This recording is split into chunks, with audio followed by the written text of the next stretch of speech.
नमस्कार दोस्तों, exam कांकस channel पे आपका स्वागत है। मैं हूं केदारनाथ मिश्रा। दोस्तों, आगामी 13 दिसंबर को होने वाली बिहार पीसीएस की परीक्षा को ध्यान में रखते हुए एग्जाम कांकस परिवार आपके लिए लेकर आया है एक क्विक रिवीजन सीरीज। हमारी इस सीरीज में आपको कम से कम समय में अति महत्वपूर्ण प्रश्नों को व्याख्या सहित बताने का प्रयास किया जाएगा। इसका उद्देश्य है कि परीक्षा के दौरान होने वाली आसान गलतियों को बचाना। ठीक है, समय की वैल्यू को देखते हुए इस सीरीज को वन लाइनर के रूप में तैयार किया गया है, वो भी यह सीरीज पूरी तरह से मुफ्त है। इसके लिए आपसे कोई शुल्क नहीं लिया जाएगा। क्योंकि बिहार पीसीएस की प्री परीक्षा में विज्ञान, इतिहास और करंट अफेयर्स का बहुत महत्वपूर्ण रोल होता है, तो आज हम विज्ञान विषय से अपने क्विक रिवीजन सीरीज की शुरुआत करते हैं। आने वाले समय में हम इतिहास और करंट अफेयर्स विषय पर भी चर्चा करेंगे। तो चलिए शुरू करते हैं। लेकिन उसके पहले दोस्तों, अगर आप इस चैनल पे नए हैं तो इस चैनल को सब्सक्राइब कर लीजिए, साथ ही बेल आइकन भी दबा लीजिए।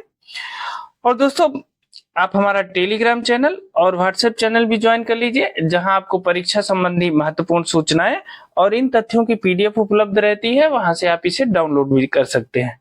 तो चलिए, बीपीएससी परीक्षा को ध्यान में रखते हुए सबसे पहले विज्ञान विषय के जो पूर्वावलोकन के प्रश्न है उनको दोहराने का प्रयास करते हैं, ताकि गलतियां कम से कम हो सके या गलतियां विहीन परीक्षा आप दे सके। ठीक है, तो चलिए शुरू करते हैं।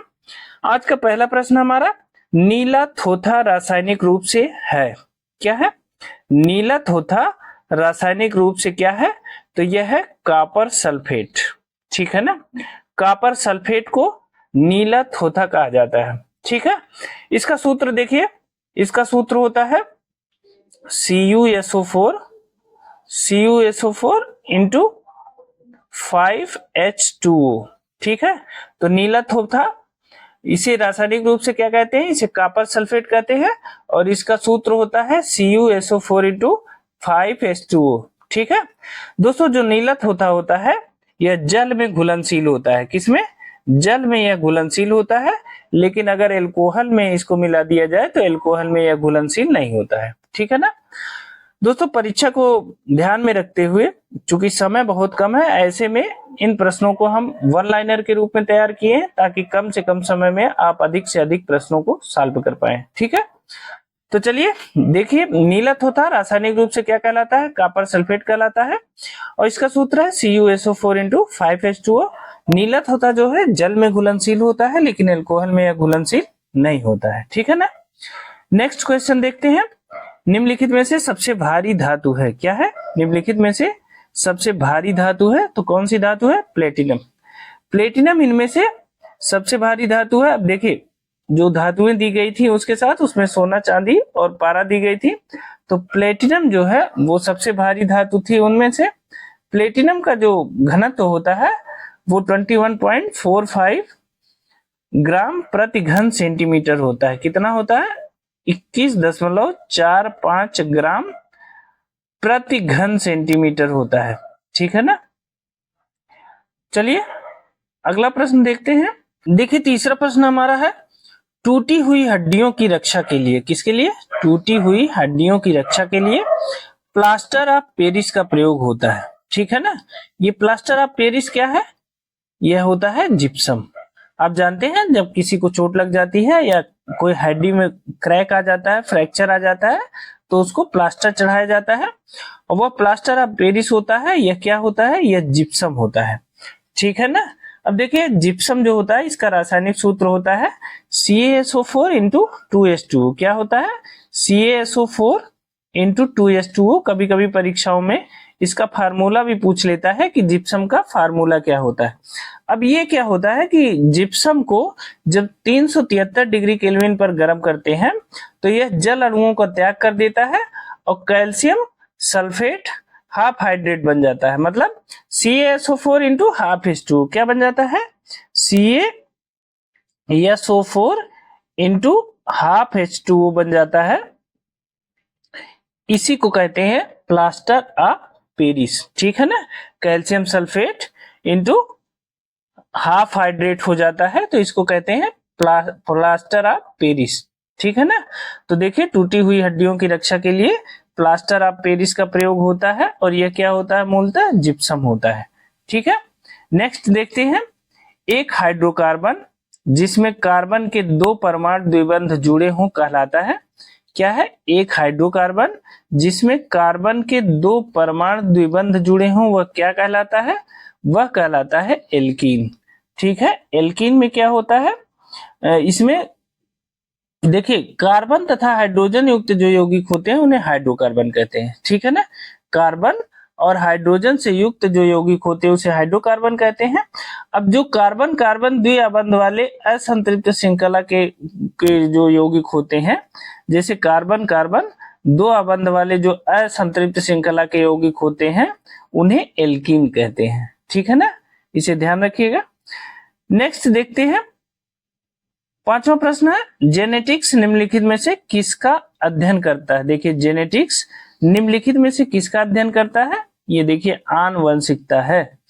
जेनेटिक्स निम्नलिखित में से किसका अनुभव करता है? तो जेनेटिक्स जो है आनुवंशिकता और विचरण का अध्ययन करता है। ठीक है ना, जेनेटिक्स के द्वारा क्या किया जाता है? आनुवंशिकता तथा विचरण का अध्ययन किया जाता है। ठीक है ना, अगला देखते हैं, लौंग पौधे के निम्नलिखित में से किस भाग से प्राप्त होती है? देखिए लौंग पौधे के निम्नलिखित में से किस भाग से प्राप्त होती है? तो लौंग जो है आपको पता है शुष्क पुष्पकली से प्राप्त होती है। ठीक है ना, लौंग जो है पौधे के किस भाग से प्राप्त होती है? तो शुष्क पुष्पकली से प्राप्त होती है। आपको पता होगा कि लौंग के तेल का जो नाम है उसे क्या कहते हैं? यूजेनाल। यूजेनाल जो होता है वो लौंग के तेल को कहते हैं और यह बहुत ही उपयोगी होता है। ठीक है ना, तो लौंग का तेल क्या होता है? यूजेनाल। और लौंग पौधे के किस भाग से प्राप्त होती है? शुष्क पुष्पकली से प्राप्त होती है। ठीक है ना, अगला देखते हैं, पादप कली है। पादप कली क्या होता है? एक भ्रूणीय टहनी होता है। आप ध्यान करिए, जो पादप कली होती है वो क्या होती है? एक भ्रूणीय टहनी होती है। देखिए वनस्पत विज्ञान में क्या होता है, किसी जो एम्ब्रायोनिक सूट होता है या अविकसित प्ररोह होता है उसको कली या कलिका कहते हैं। ठीक है ना, और यह किसी पत्ती के जो एक्सिल होता है, कक्ष होता है, उस पर या तने के अंतिम छोर पर उत्पन्न होती है। ठीक है ना, तो पादप कली क्या होता है?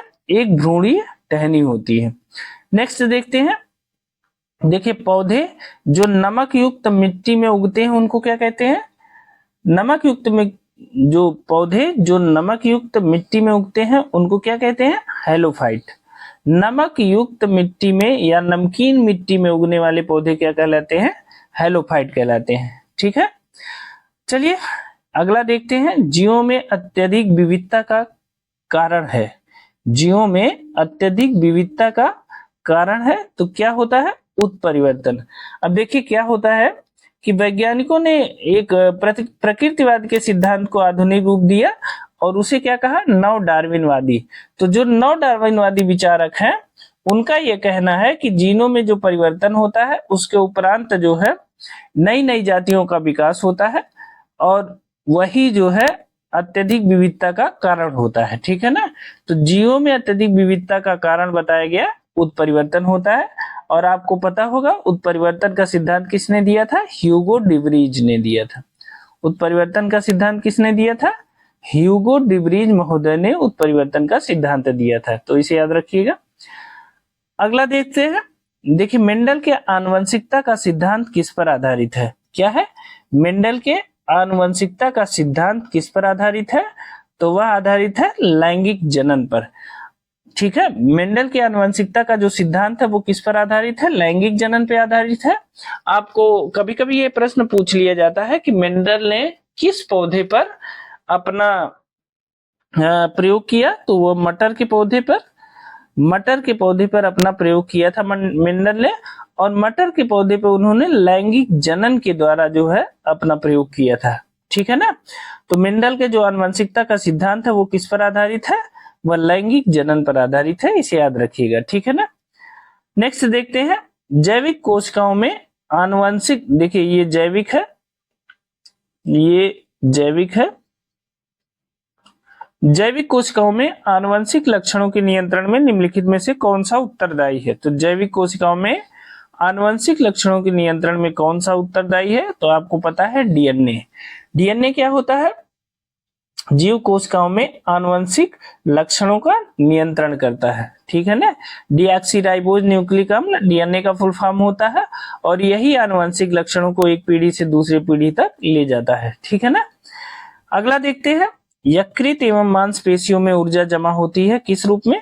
देखिए, यकृत एवं मांसपेशियों में ऊर्जा जमा होती है, यह किस रूप में जमा होती है, तो यह ग्लाइकोजन के रूप में जमा होती है, ठीक है। जैसे शरीर की कोशिकाओं को कार्य करने के लिए क्या होता है, ऊर्जा की आवश्यकता होती है, और यह ऊर्जा जो होती है वो शरीर में शुगर, वसा, प्रोटीन की रासायनिक क्रियाओं से प्राप्त होती है, ठीक है ना, तभी तो शरीर चलता है। अब शुगर जो है शरीर में ग्लूकोज में परिवर्तित हो जाती है, ठीक है ना, और जब वह ग्लूकोज जो है, ग्लूकोज चूंकि एक सरल शर्करा होती है, यह अवशोषित होकर रक्त के विभिन्न अंगों में पहुंच जाती है, ठीक है ना, और यकृत मांसपेशियों में यह ग्लूकोज जो ग्लूकोज या ऊर्जा है वो ग्लाइकोजन के रूप में इकट्ठी हो जाती है, और जब आपको भूख लगती है या जब शरीर में अन्य किसी पदार्थ से एनर्जी नहीं मिलती है तो यही ग्लाइकोजन जो है ग्लूकोज के रूप में टूटकर आपको ऊर्जा प्रदान करती है। जैसे अगर आप व्रत हैं, आपने कुछ नहीं खाया है या सुबह से आपको भूख लगी है, अत्यधिक भूख की अवस्था में यही जो ग्लाइकोजन है यही ग्लूकोज के रूप में परिवर्तित होकर अपने शरीर को ऊर्जा प्रदान करता है, ठीक है ना, तो इसे याद रखिएगा। नेक्स्ट देखते हैं, देखिए वनस्पत तेल से वनस्पत घी बनाने में प्रयुक्त होने वाली गैस, आपको बताना है कि वनस्पत से तेल से वनस्पत घी बनाने में कौन सी गैस प्रयोग होती है, तो वनस्पत तेल से वनस्पत घी बनाने में प्रयुक्त होती है हाइड्रोजन गैस, ठीक है ना। हाइड्रोजन गैस वनस्पत तेल को वनस्पत घी में परिवर्तित करने के लिए आवश्यक होती है, ठीक है ना। नेक्स्ट देख लेते हैं, देखिए 14वां प्रश्न है, आयोडीकृत लवण में रहता है, आयोडीकृत लवण में क्या रहता है, पोटेशियम आयोडाइड, ठीक है ना। आयोडीकृत लवण में क्या रहता है, पोटेशियम आयोडाइड रहता है, ठीक है। आयोडीन युक्त लवण रहता है उसमें पोटेशियम आयोडाइड पाया जाता है, ठीक है ना। अगला देखते हैं, खाने का नमक किससे बनता है, ठीक है ना। 15वां प्रश्न हमारा, खाने का नमक NaCl किससे बनता है, तो खाने का नमक देखिए मजबूत अम्ल और मजबूत क्षार से बनता है, ठीक है ना। मजबूत अम्ल और मजबूत क्षार से बनने के कारण यह जो है उदासीन लवण कहलाता है, क्योंकि यह दोनों, यह भी मजबूत है और यह भी मजबूत है, इससे यह लवण उदासीन हो जाता है, तो यह उदासीन लवण कहलाता है, ठीक है ना। तो खाने का नमक किससे बनता है, मजबूत अम्ल से और मजबूत क्षार से, ठीक है ना। नेक्स्ट देखते हैं, सभी जैविक यौगिक का अनिवार्य मूल तत्व है, क्या है, सभी जैविक यौगिक का अनिवार्य मूल तत्व क्या है, तो यह है कार्बन। कार्बन, सभी जैविक तत्वों में जो है कार्बन उपस्थित होता है, तो यह कार्बन ही सभी जैविक तत्वों का अनिवार्य मूल तत्व है, ठीक है। अगला देखते हैं, सिगरेट लाइटर में निम्नलिखित में से कौन सी गैस प्रयुक्त होती है, किसमें, सिगरेट लाइटर में निम्नलिखित में से कौन सी गैस प्रयुक्त होती है, तो ब्यूटेन गैस, सिगरेट लाइटर में ब्यूटेन गैस प्रयोग की जाती है, ठीक है ना। ब्यूटेन एक ज्वलनशील हाइड्रोकार्बन है। अब ब्यूटेन का जो फार्मूला होता है वो क्या होता है, हो सकता है कभी पूछ ले, ब्यूटेन होता है C4H10, ये ब्यूटेन का फार्मूला होता है और ब्यूटेन ज्वलनशील होती है, इसका उपयोग सिगरेट लाइटरों में किया जाता है, ठीक है। नेक्स्ट देखते हैं, टेफ्लॉन निम्नलिखित में से किस एकलक का बहुलक है, क्या है, टेफ्लॉन निम्नलिखित में से किस एकलक का बहुलक है, तो देखिए टेट्राफ्लोरोएथिलीन, ठीक है ना, इसे याद रखिएगा, टेट्राफ्लोरोएथिलीन, इसे PTFE भी कहते हैं, और यह जो है टेफ्लॉन, मतलब ये टेफ्लॉन बनाने के लिए इसका उपयोग किया जाता है, ठीक है ना। ये एक ठोस फ्लोरोकार्बन है और इसका घनत्व होता है 2.2 ग्राम पर सेंटीमीटर स्क्वायर, ठीक है। इसके द्वारा जो है ऐसे बर्तनों का निर्माण किया जाता है जिसमें न चिपकने वाले बर्तन, ठीक है ना, न चिपकने वाले बर्तनों का निर्माण किया जाता है, उनपे यह टेफ्लॉन की एक परत चढ़ा दी जाती है, ठीक है ना। तो टेफ्लॉन किस एकलक का बहुलक है, टेट्राफ्लोरोएथिलीन का, ठीक। अगला देखते हैं, देखिए बैकेलाइट निम्नलिखित में से किसके संगनन से बनता है, क्या है, बैकेलाइट निम्नलिखित में से किसके संगनन से बनता है, ये बहुत इंपॉर्टेंट है, ये अक्सर पूछा जाता है, या कभी कभी ऐसे पूछ लिया जाता है कि फिनाल तथा डिहाइड के संयोग से क्या बनता है, तो बैकेलाइट बनता है। या बैकेलाइट किसके संघनन से बनता है, तो वह फिनाल तथा फॉर्मेल्डिहाइड के संघनन से बनता है। आप इसे याद रखिएगा, यह प्रश्न दोबारा पूछे जाने की संभावना है, ठीक है ना। बैकेलाइट निम्नलिखित में से किसके संघनन से बनता है, तो बैकेलाइट क्या होता है, यह फिनाल तथा फॉर्मेल्डिहाइड के संघनन से बनता है, ठीक है ना। अब देखिए बैकेलाइट क्या होता है, एक आरंभिक प्लास्टिक है, इसका नाम होता है पॉलीऑक्सीबेंजाइल मेथिलीन ग्लाइको एनहाइड्राइड, ठीक है ना। तो आप जान लीजिए, इसको ज्यादा इसमें और अंदर जाने की जरूरत नहीं है, आप इतना ही जानिए कि बैकेलाइट जो होता है वो फिनाल तथा फॉर्मेल्डिहाइड के संघनन से तैयार होता है, ठीक है ना। नेक्स्ट और लास्ट क्वेश्चन देखते हैं, घड़ी में प्रयोग होने वाले क्वार्टज होते हैं। घड़ी में जो प्रयोग होने वाले क्वार्टज होता है, ये क्वार्टज होता है, क्या होता है, तो सिलिकॉन डाइऑक्साइड, ठीक है।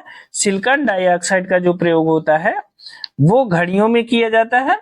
ये जो क्वार्ट्ज होते हैं ये घड़ी में इनका प्रयोग किया जाता है सिलिकॉन डाइऑक्साइड का, ठीक है ना।